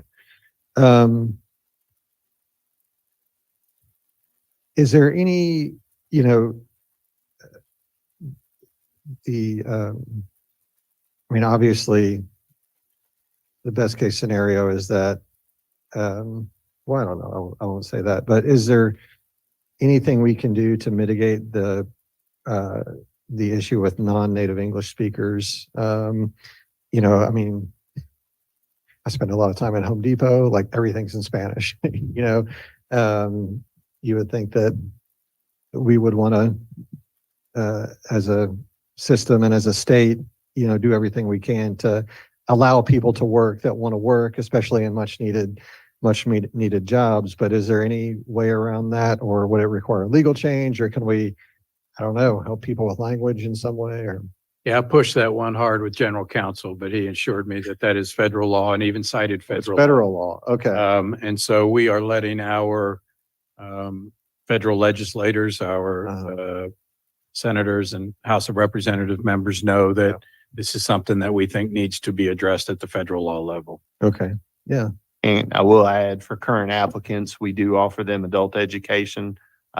We try to work with them, do everything that we can to get them to the point where we can get them to the CDL. Okay. And then just a plug for, it's a challenging job to be sure, but the pay is decent. You get great benefits. You get in the pension. You mostly only work on school days. So, I mean, there's a lot of advantages to the job as well. And, keep communications and HR getting out there and doing great work. And hopefully we'll be able to hire a bunch of people and it won't be as dire a situation as we think. Thanks. Thank you, Dr. Cole. Ms. Strange? Well, Dr. Colbert, and ask a great deal of my questions, especially about the white fleet. Is that what it's called? The vans? Yes, ma'am. But in the TARC scenario, have we looked at actually subcontracting with TARC rather than just passes? And my reason for asking that is that it would be dedicated just to JCPS students at the times they needed to be. And that would be for safety concerns as well as availability. To my knowledge, I don't think we've discussed that with them. They are short drivers as well, and said they are unable to do that. Okay. We subcontract with Miller Bus, so Miller does continue to provide us 22 a day. 22 routes a day. And so we'll continue to do that, but TARC said they were unable to do that. Okay. Thank you. Thank you. Thank you, Ms. Strange. Mr. Craig?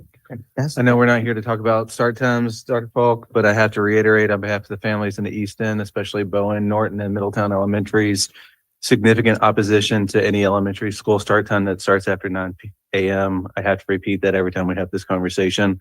It's not good for kids, not good for families.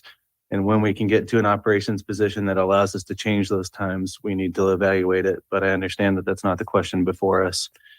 Can you just briefly summarize again one more time why 474 is the magic number, Rob? We predict that we will begin the year on 7/1/24 with 526 drivers based off of previous attrition rates. We have 555 right now. Essentially, we believe that we will lose 29 more before that time. And the spread is anticipated outages per day. And so 474 routes. Correct. That's under the assess 52 out per day is what we are assuming. If option 1 is presented at our next meeting and if it is approved, how many schools will not have transportation being delivered to them? All magnet and traditional schools. Can you give me a number, please? Sorry, I don't know that number off the top. Off the top of my head, no. I think it was a teen. We'll get that for you in just a second. So we'll have Okay. that for you before we end the presentation. At some point, just absolute clarity with names of the schools so that there's no confusion right now as people are making decisions about next year. Which specific schools? I know magnet and traditionals, which schools come to mind. I know there are specific categories, but let's just throw that into the presentation, please. For those schools, the 18, the 20, or whatever that number is, how does their start time get recalibrated? I think is the verb that you used in your presentation or in response. So there's two main factors that would go into that for a magnet and traditional school under option one for next year. The first factor is the number of special education buses or McKinney-Vento buses that go to the school. Okay. That would have to be part of the conversation. That's right. With the overall routing. And then the second one is with the school community, principal and leadership there of what would be their optimal choice for a start time. And then taking into account what the traffic pattern would look like, maybe with contiguous campuses or like. The question that comes up a lot is for those magnet traditionals that are on joint campuses like Noah and Manual, families are hoping to avoid times that are not at so if I've got a 7th grader at No and a 10th grader at Manual, they can be close in time instead of having to make 2 trips down there twice a day. That would all be part of the consideration. Yeah, we would need to look at traffic patterns mainly for that. Okay. The 16,000 student number in response to Ms. Duncan's question just raises a concern of mine. If 8,000 of those end up in reside school and then end up continuing to receive transportation, or 12,000 or whatever the number is, if that doesn't alleviate the pressure on the system and actually get us to 474 routes, or is it possible that we're just going to have removed access without having solved the problem when we come back to evaluate the effectiveness of the proposal in September or October? That is an excellent question. Our team has built the math that 50% would go back. So I do not think as an educator that will be the case, but as I said, we've been very conservative in the way we have modeled this. So we have built the routing structure off 50%. Okay. It's an operations challenge, and the only thing that I think a board member can do is make sure that you've done your due diligence, and then, make sure that we're doing the best by all students affected. Just really quickly, I've got a text from one of the teachers at Eastern High School who expresses frustration that, they have English language learners at Eastern who are within 2 to 3 miles of the school who cannot get there on time right now because other schools are receiving transportation, for, students further away from those schools. And we are in a position where we have to rank who receives services. And it does seem to me that focusing on ensuring resides receives transportation is the most equitable solution. So I see where we are going in March, so long as we've done everything that we can to process the question until then. Thank you, Rob. Thank you, Mr. Craig. Thank you again, Dr. Polk, for this presentation. I have a few questions. Have options 1 and 2 been reaped? Not by my department, no. Okay, have they been reaped by DEP? Think so. John, can you speak to that? Okay, well, what were the findings of that reap?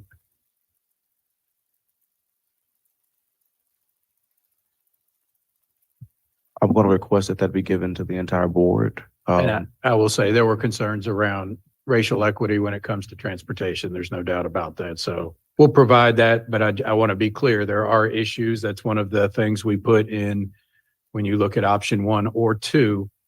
There are equity issues involved in those.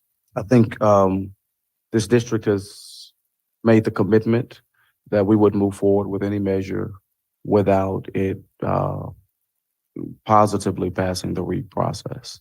And so even if there are complications or concerns around racial equity, if there are concerns around racial equity, that means we need to be more creative with our approach. But I want to say openly in a full-throated way, we don't need to move forward with any option that has concerns around racial equity that undermines our commitment as a district. You said that you're meeting with Metro, you're going before council on Thursday. It seems to me that there ought to be a more intimate meeting with Metro government. Can that be coordinated? I'm sure we can have that arranged, yes. Okay, yeah, I'm sure that Mayor Greenberg and our friends on the council would love to help us, work through our tremendous challenges with transportation. I've talked to several of them, including the mayor, who has been willing and ready to help in any way that he can. So I would encourage, it's fine to go in front of the council, but I think we need to ask for a closed door meeting with Metro government to see how they can partner with us. How will options 1 and 2 impact students who attend before or after school care with the YMCA? So I know that there are some programs where a student attends the YMCA program at one school, but is transported to another school for the school day. How will that impact those students? We're still working with the YMCA to determine under which option we choose, what that impact will be. Okay. How many students will be impacted by option 1? As far as like in the district, Yes. 16,000 bus magnet students. 16,000 bus. They will be the only students impacted by option 1. They would be the only students that would be ineligible for transportation. So 16,000 students will be impacted. What is the demographic breakdown of those 16,000 students? I don't have that in front of me. Okay, are they free and reduced lunch students? There will be free and reduced lunch. Is that students in the bulk, is that the bulk of that 16,000? I think most of the data shows around 70% of our bus drivers are, and I don't want to be quoted on that exact percentage, but in the neighborhood of that are free and reduced lunch students. So we have to know that a good number of them are, yes. Okay. And we can have that exact data for you. And just to clarify, it's 20, right at 20 schools are the amount of schools impacted by transportation. Thank you. How are we including, and this may be a question for Dr. DeFerrari, how are we including parents in correcting student behavior on buses? I think that would be Matt. Come on up. Come on up. You got to be on the mic. It's a good thing you attended tonight.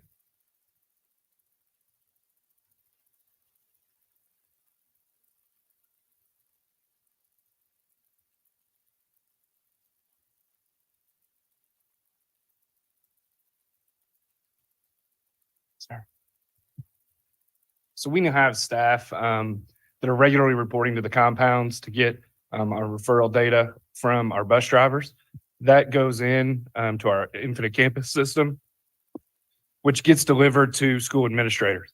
So from there, school administrators are in charge of all of the due process related to that and any follow-up that should occur with that family. Okay. Let me ask it in a simpler fashion. When students misbehave on buses, are they put off the bus, and do their parents have to take them to school? Yes, in some situations that does occur. We have bus suspensions as a part of our handbook. That is an option that is explored and utilized by our administrators. And in those situations, parents are required to transport the students. Okay. Are we seeing that process being used Yeah. in an effective manner? We have, and we also have an option for extended bus suspensions for some of our more serious safety events. Okay. Do we have a ballpark number of how many students that's impacting? I don't want to misspeak, but we can get that for you. Okay. Thank you.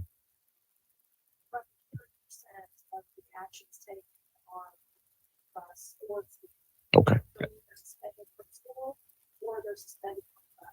Okay. Thank you. Okay.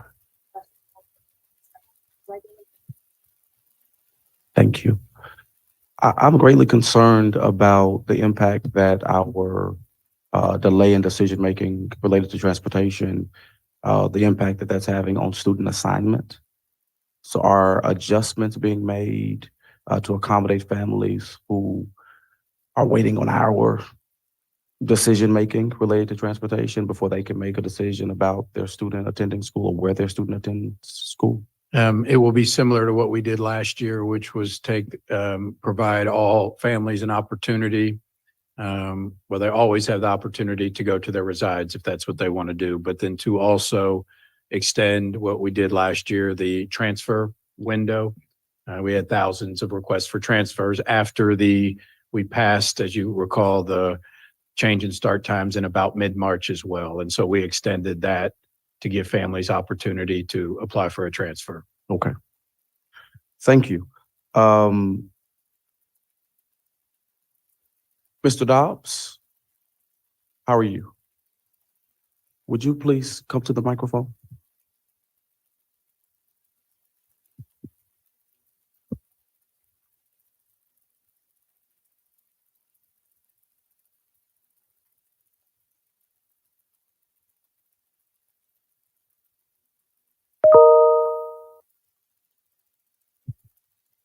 How are you today? Oh, just fine.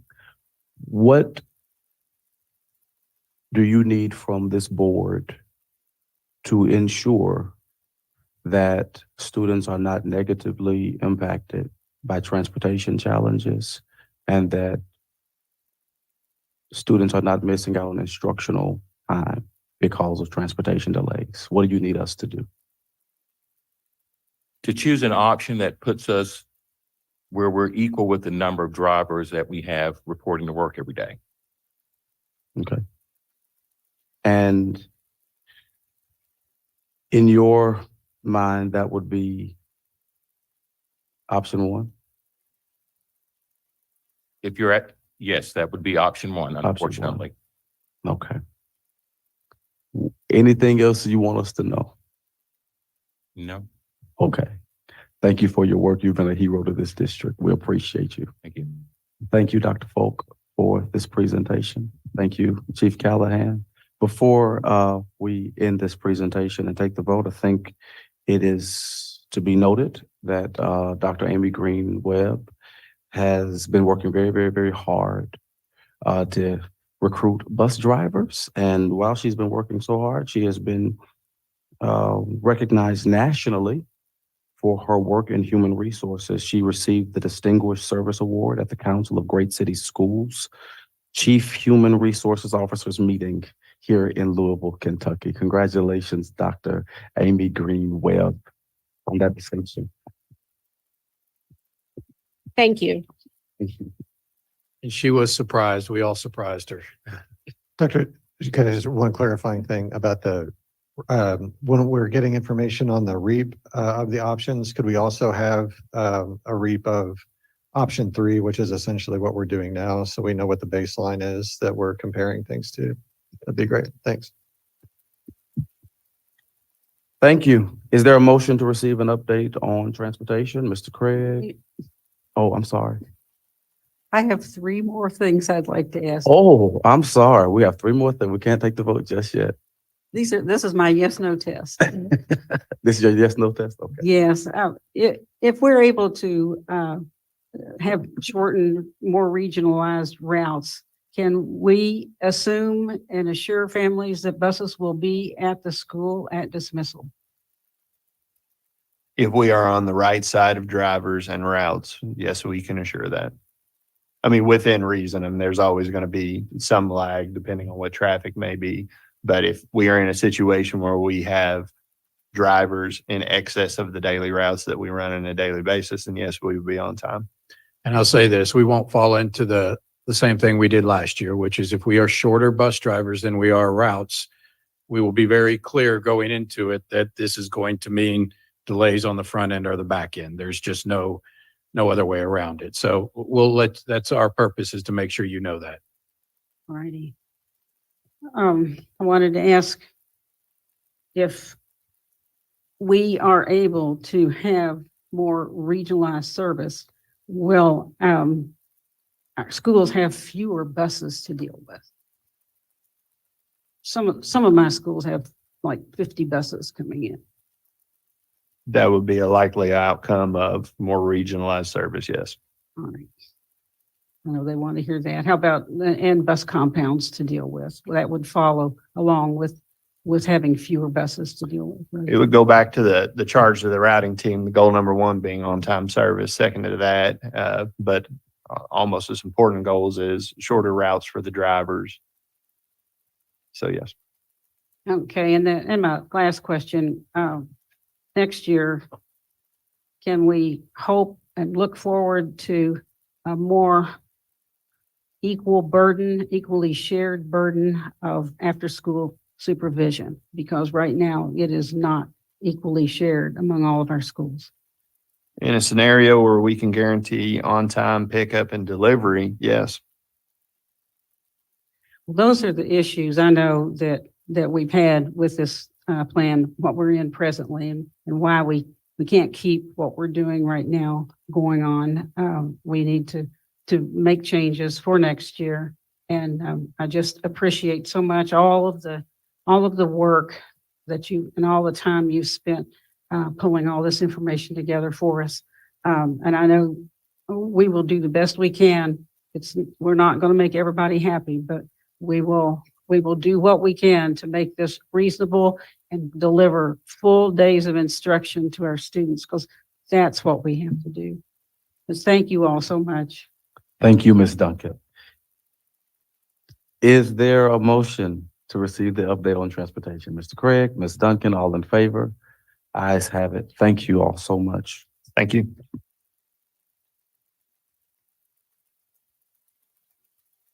Is there a motion to approve the consent calendar? Mr. Craig, Mr. Marshall, all in favor? Ayes have it. Thank you. Vice Chair Craig will now draw tie bids.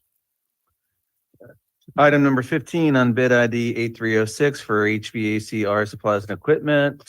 It goes to, never done this before, so still learning the process. Bid ID number 8306, Progress Supply Inc.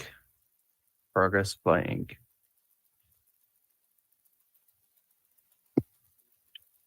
Thank you, Mr. Craig. Is there a motion to receive the planning calendar? Mr. Marshall, seconded by Dr. Kolb, all in favor? Ayes have it. Thank you. Are there any committee reports? Mr. Craig? Facilities Committee met last week. We're shooting for 2 to 3 times this year with an update on our facilities plan. We're on track with the 25 or so new school construction plan that operations brought to us last year. Turf fields and other athletic facilities are on track. Appreciate Dr. Falk and his staff bringing that report, and go fight win. Mr. Marshall? Thank you, Chair. Board members, be on the lookout for an email now that we have officially voted for our goals and guardrails. We will need to discuss how to communicate those with the community. And so I will be sending out an email soon. So please be on the lookout in your email inboxes for that information. Thank you, sir. Okay. Are there any board reports? Dr. Kolb? Just want to say thanks to Dunn Elementary. I was able to participate in the Black History read-in that they had last week and had a lot of fun with Miss Drewley's 4th grade class. Really sharp, fun kids. So thank you for inviting me and having me there. And also a big thank you to Miss Parr's kindergarten class at Klondike Elementary for making me a very nice Board Appreciation Month gift of construction paper flowers. It's adorning my kitchen and really brightens up the place. So thank you very much. Thank you, Dr. Cole. Okay, we have several people who have requested to address the board. We've already played our video, so we will forego that. But remember, you only have 3 minutes. When you hear the bell sound, you are almost done. Reverend Eric French.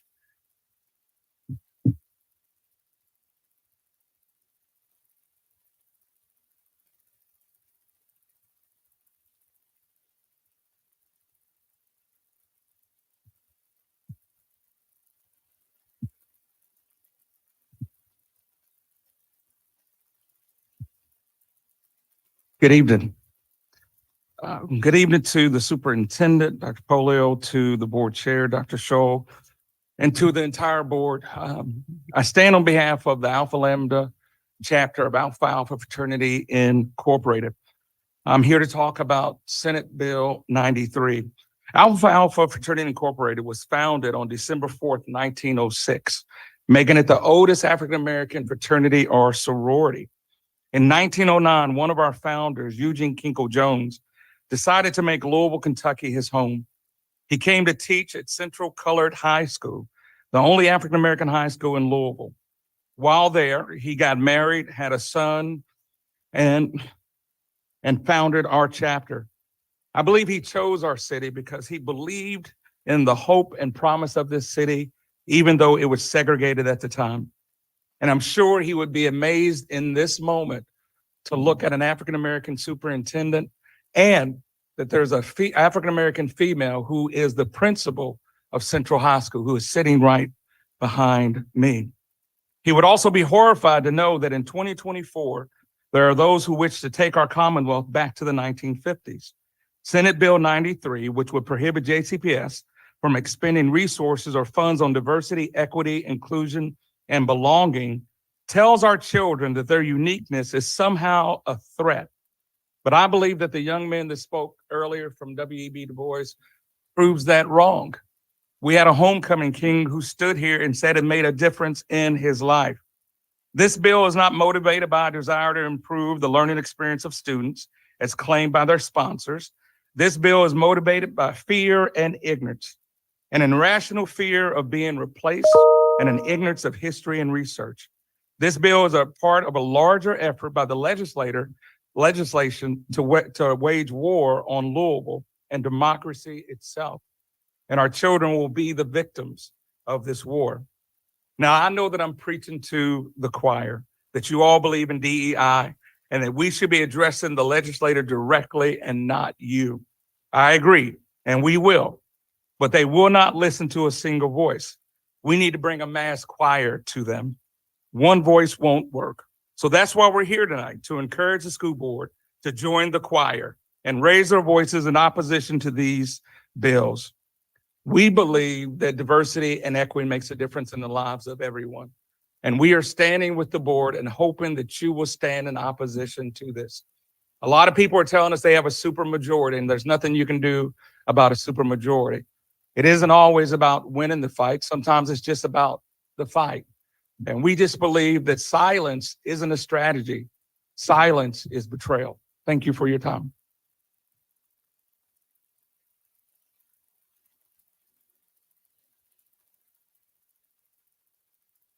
Thank you, Reverend French. Francis Sowell. Hello, good evening, ladies and gentlemen of the board. Representative Craig, the answer to your question is 32. There's 32 magnet schools that will be affected if option one is opted in. And that, of course, encompasses 16,000 students. Male, Manual, Butler, Barrett, JCTMS, Johnson are comprised of mostly bus students. These schools are not assigned as a homeschool to anyone. If transportation is removed, who will attend these schools and what schools can absorb 16,000 students? Magnet and traditional programs have specific tracks. For example, those students that we've seen today from Central, they start those tracks beginning in freshman and sophomore year. If we tell them that next year you're not going to receive transportation, what happens to their educational credits? What happens to their path to graduation? Is there counseling plan for students who will be ripped from their senior year in high school? We just heard from a student who's already told you as a senior, he's not prepared to be told that that is no longer his path. Has KHSAA agreed to grant immediate eligibility to the thousands of kids who by rule would no longer be eligible to play sports because they have changed schools? In addition to this, has agreements been made with KHSAA to immediately reclassify all sports that male enrollments define class, schools such as male, Manual, Central? Without blurring the lines of discrimination by choosing to only provide transportation to one magnet over another, example W.E. Du Bois or YPass, or singling out free and reduced lunch, I believe a very viable solution is to work this in a rollout approach. We know that something has to be done. There is no question about that. but doing a fear approach is not the best way to do so. There is no doubt that some action has to be taken. I believe that one equitable solution is to start in a restructuring path, starting at a lower K-5 level. As stated, there's 32 magnet schools, 11 of those being elementary, middle, magnet and traditional schools. Some of these school students are bused from as far as Eastwood and Mr. Craig's division all the way to downtown. That is a lot of resources that are put into busing children at an elementary level who have not yet decided their career paths in life. Prime example, a couple of years ago, we lived 2 blocks from Wilder Elementary. My son was assigned to Zachary Taylor. Wilder Elementary, I could walk him to school, I could drive him to school. Zachary Taylor, I could not. I think, and I appreciate the job that you all have before you all, but I think that taking just the general presentation of option 1 is a dire, dire mistake. We have students in the middle school and high school that need to be considered who have already started their path to development in regards to what they're going to do in the rest of their lives. Thank you. Thank you, Ms. Sowells. Christopher Brown. Good evening. I'm Christopher Brown. I'm a teacher at Central High School. And I want to say thank you to the board. I know that's kind of weird to say, but I'm a JCPS product. I'm a JCPS product of magnet schools, all in the West End. And I'm also a magnet school teacher. I offer that unique perspective that maybe not many people have. One of the things I want to talk about tonight is what you've heard already. There's going to be a loss of students. A few weeks ago, we had Reggie, our robot dog, in here that we heavily invested in. And a lot of those kids that were here with us are going to be unable to attend Central High School next year. I find that very disheartening. It's sad. The other problem I have with this is the lack of opportunity for transition readiness. We're working very hard right now with our juniors and seniors to get them ready for the next level. And I feel like they're going to be incomplete pathway people. And that's going to translate to the next school. There's a loss of opportunity there. And finally, with all these logistics, have we thought about the teachers? There's also a teacher shortage going on. Many teachers are going to hear this thing and they're going to see these recommendations and they're going to have to ask themselves, do I have a spot next year? Am I going to be overstaffed? Because if you take a large number of kids out of a school, we're going to have to deal with overstaffing. And what do we do with those teachers? Where do they go? And they have to make a decision very soon. Are they going to transfer or are they going to see what happens? And that's a very viable option. And especially a lot of new teachers, because those are the ones who are overstaffed. We can't keep losing teachers. We have to value them. And these types of things where a teacher like myself, who's been at Central now for 16 years, I don't want to go anywhere else. I'm not going anywhere else. I'm not leaving the profession, but a lot of younger people are. We got to keep them with us because we got to continue this fight. And I will fight with JCPS to the depths and applaud everything that we do because we do great things. And we do those with a ton of criticism.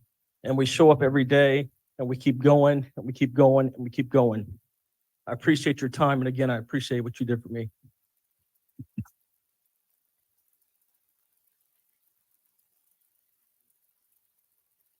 Thank you, Mr. Brown, and thank you for your service to the district.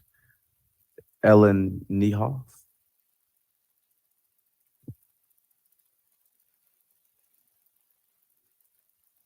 All right. Good evening. I'm Ellen Niehoff, and I've been with JCPS since 1989. Went to Corage Taylor, then I went to Mazika Manual, and returned to JCPS in 2004 at Central High School, where I've been blessed to teach now for 2 decades. Many cultural phenomenons have happened in the 35 years I've been JCPS, but Tracy Chapman's fast car keeps circling around from when she first performed in '89 to a couple weeks ago. And the economic message of fast car hits home for the working class folk in Jefferson County. You got a fast car? I want to take it to anywhere. Maybe we can make a deal. Maybe together we can get somewhere. Any place is better. Starting from zero, got nothing to lose. Maybe we'll make something. Me, myself, I've got nothing to prove. I've seen how magnet schools have impacted people. My best friend graduated with me from Manual High School in 1998. He was able to apply to it on his own. I was on a track to get to manual MST through Mazik. Chris, he went to TJ. He was on a trajectory to go to Seneca. He did go to manual, graduated, went to UK, got his teaching degree, and graduated with a master's degree from Stanford. Magnets do work. My oldest son, Chris Matos, who I got guardianship of when he was a student at Central, benefited from our magnet program, and it was his ticket to anywhere. He attended TJ and was also set to go to Seneca, but he went the magnet route. At Central, he was a part of our STEM program, went on to JCTC's KY Fame program, graduated from there, and is now on a full scholarship to the Speed School at University of Louisville. Magnet schools were his ticket to anywhere. I can only speak of what I know, and that is Central High School. I am biased, but I truly believe we have the best students in JCPS, all of which apply to come to Central. They apply to Central because they know it is their ticket to anywhere, and with the supports and structures of Central, that we can get them somewhere. 80.6% of our kids are economically disadvantaged. 5.5% are white. Our demographics, both racially and economic, are at a disadvantage in the flawed capitalist system we have here in America. However, the education and acceptance our students receive at Central give them an advantage. We are that ticket. At Central, our students are truly getting somewhere. You take away busing to magnet schools and you take away this ticket. Our most vulnerable students do not have reliable access to transportation to get them to school, to a busing hub, whether it's 3 or 5. TARC is not a viable option. At the minimum, and I mean the bare minimum, free and reduced students should be provided transportation. Magnet schools in our district are these tickets to anywhere. Let's be honest, we are starting from zero and have nothing to lose. We need to be bold in our take on this. And I'm simply a teacher advocating for my students. And I do have something to prove. Our students at Central High School need to be bused. Thank you.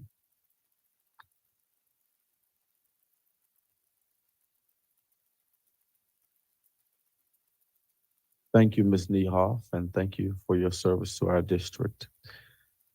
Amina Shale. Okay.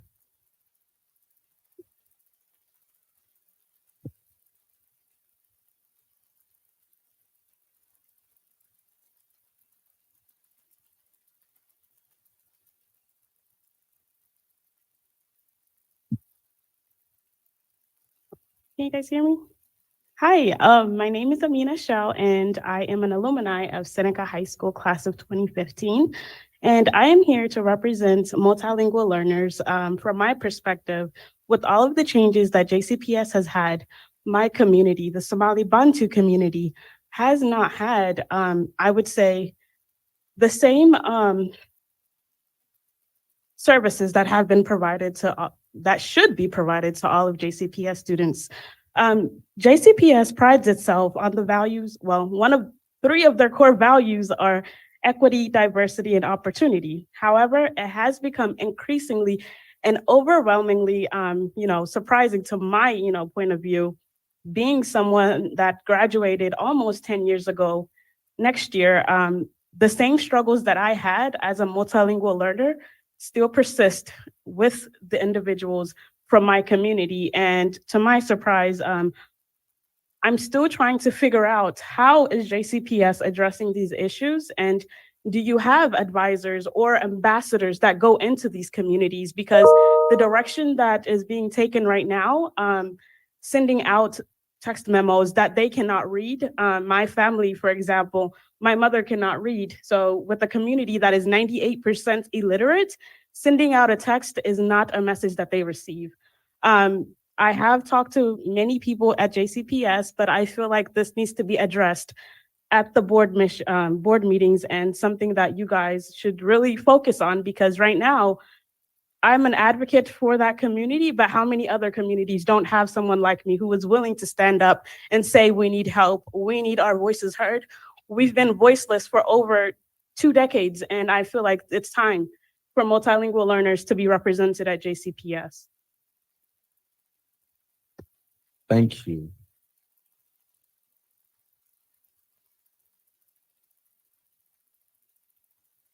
Is there a motion to adjourn?